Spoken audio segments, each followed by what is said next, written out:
আসন্ন ত্রয়োদশ জাতীয় সংসদ নির্বাচনের লক্ষ্যে ইতোমধ্যেই দল গঠনের কাজ চালিয়ে যাচ্ছে জাতীয় নাগরিক কমিটি ও বৈষম্য বিরোধী ছাত্র আন্দোলন।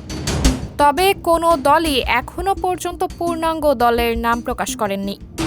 জানা গেছে, চলতি মাসের শেষেই জাতীয় নাগরিক কমিটি ও বৈষম্য বিরোধী ছাত্র আন্দোলনের উদ্যোগে নতুন রাজনৈতিক দল আত্মপ্রকাশ করতে পারে, যেখানে যুক্ত থাকবে জুলাই গণ অভ্যুত্থানে অংশগ্রহণকারী শিক্ষার্থী ও তরুণরা। তবে প্রশ্ন থাকে, কে কোন আসন থেকে নির্বাচনে লড়াই করবেন? নাগরিক কমিটির একাধিক সূত্র বিষয়টি নিশ্চিত করে বলেছেন, সদস্য সচিব আখতার হোসেন রংপুর ৪ আসন থেকে নির্বাচনে অংশগ্রহণ করতে পারেন। এদিকে নাগরিক কমিটির মুখ্য সংগঠক সার্জিস আলম পঞ্চগড় ১ আসনে নির্বাচনের প্রস্তুতি নিচ্ছেন।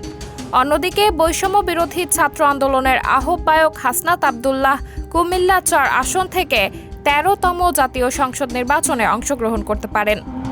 বৈষম্য বিরোধী ছাত্র আন্দোলনের মুখ্য সংগঠন আব্দুল হান্নান মাসুদ নোয়াখালী ৬ আসন থেকে নির্বাচন করতে কাজ শুরু করেছেন। এছাড়াও জাতীয় নাগরিক কমিটির কেন্দ্রীয় নির্বাহী কমিটির সদস্য মোহাম্মদ হাসান আলী চট্টগ্রামে, মোহাম্মদ আব্দুল আহাদ দিনাজপুরে, আশরাফ উদ্দিন মাহদি ও মোহাম্মদ আতাউল্লাহ ব্রাহ্মণবাড়িয়ায়, অনিক রায় সুনামগঞ্জে ও মনিরা শারমিন নওগাঁ থেকে লড়বেন। এস.এম. সাইফ মোস্তাফিজ সিরাজগঞ্জে, আতিক মুজাহিদ কুড়িগ্রামে, আবদুল্লাহ আল আমিন নারায়ণগঞ্জে, সরওয়ার তুষার নরসিংদীতে, মশিউর রহমান ঝালকাঠিতে, মোহাম্মদ নিজামুদ্দিন নোয়াখালীতে এবং আলী আহসান জোনায়েদ ঢাকায় নির্বাচনে অংশগ্রহণের প্রস্তুতি নিচ্ছেন।